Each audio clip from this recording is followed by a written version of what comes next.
All right, so let's dive into another part of LinkedIn Sales Navigator. What we're going to touch on today is lists.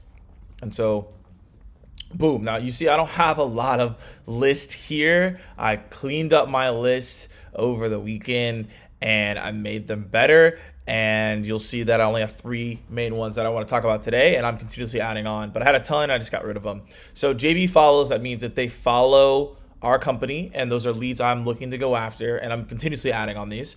Salesforce previously, that means they used to work at Salesforce, which is a client of ours, and they moved into another organization, so I can use as a trigger. And then train, that means I've gone in that organization, I've trained their teams, and now I'm following their leaders. Now, other lists I don't have on here that you could consider is geographic regions. Like if I just had a list of just New York people, I could have a list of certain industries. I could also have a list of people that I've prospected for SDRs and BDRs out there that you've set meetings with, and you can create a list off that. For AEs, you'd be looking at the trained. That would mean, hey, that means you've closed that business. And so when I train someone, that means I've closed them.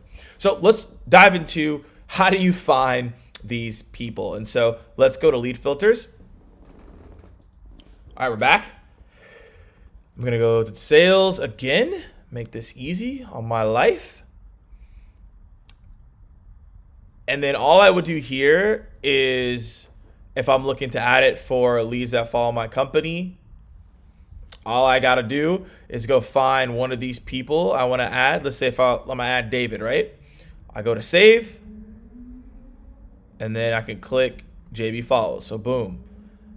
If I want to do like Salesforce, right? So this is for you guys who have big clients. Maybe you have a Salesforce, maybe you have an Oracle, maybe you have a Google, an Apple, etc. So here, Salesforce.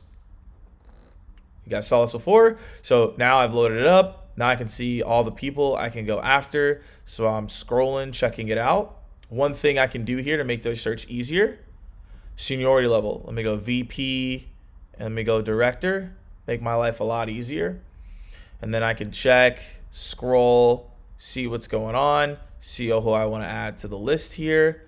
One thing I also would consider as well, I just noticed this, past but not current. Just make sure that the people that had previous roles in Salesforce, if they came back or decided to get promoted, they're not in this list. And so now you see that those people aren't even here. So I'm looking, boom, I'll add Katie to this list, and then I could put her on Salesforce previous, and then she's at demand base. So boom, I add them here. They used to be a rival, but Terminus people don't get mad at me. All right, so there we go. So now I added her to the list. All right, and boom, so now I'm good to go. And the final one that you saw is people that are trained. So any client that I've trained in the past, all I do is go to their profile, I could save it, and then I click train. So I just gave you guys a simple and easy way to build lists to go attack for the week.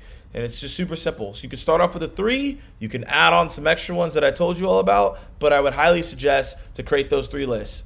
The recap, people that you've closed, in my case, train, people that follow your company, and also previous big clients that you work with. I use Salesforce for the example, but you can create more lists than that. So hopefully you all found this helpful.